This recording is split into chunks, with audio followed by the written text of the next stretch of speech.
Hello everyone, I'm Dan Bossie, President of AgResource Company, joined by AgResource's grain analyst Ben Buckner to talk a little bit about the obscurities of the grain market. Now when I say obscurities, Ben, we really would talk about oats at the moment. I know you said this morning that the stock-use ratio on US Oats is at a record low following the USDA report. Yeah, that's right, and kind of all of a sudden we're running out of these minor feed grain stocks because we haven't planted as much of it, we're using enough, and we've neglected those things. So if we don't plant more acres next year, maybe we do run out of these things. So it's gotten our attention, especially how it relates to seedings this spring. So it's oats, barley, sorghum. Is there anything else you'd like to throw in there? Cotton seems to be attracting acres at least. We're exporting a lot of that stuff. So really when you go down the list, corn might be the last thing the farmer would want to plant, given that it's done worse than those markets over the last 12 months.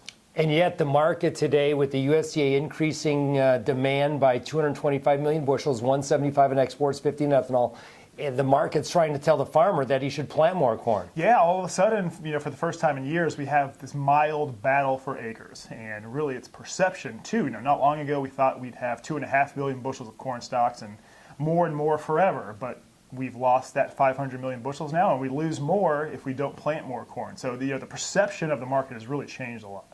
Yeah, if we think about U.S. corn end stocks, I know in your work in AgResource are talking about end stocks of 1.8 billion bushels of corn for new crop, assuming a 90 million planted and a 174 yield.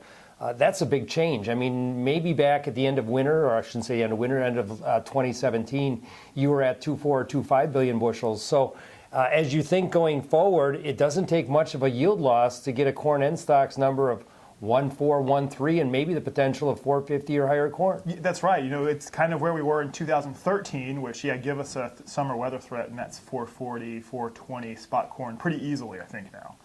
And so really some of this can be, of course, credited to Argentina. I would say that their corn crop going down, their diminishment in exports. How big a factor is that, and what do you think it means for U.S. corn exports next fall? Well, I think we have this, world trade, and we have to divide this pie up, and, the USDA is still probably too high on their Argentine corn crop, and maybe their Brazilian crop too. So as exports are lowered there, they have to be put somewhere else, and we are the most favored origin as of today. So when you think about the export program, because of Argentinian losses of soybeans and corn, I suppose the Gulf is going to be a very active place late this summer and early that fall.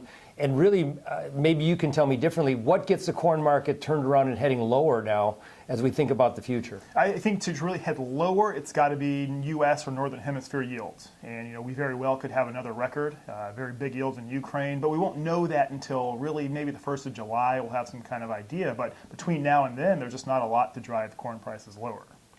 Thank you again, Ben. Been joined by Ben Buckner, grain analyst at AgResource. We'll be back again. Very interesting corn and small grains markets, at least here today.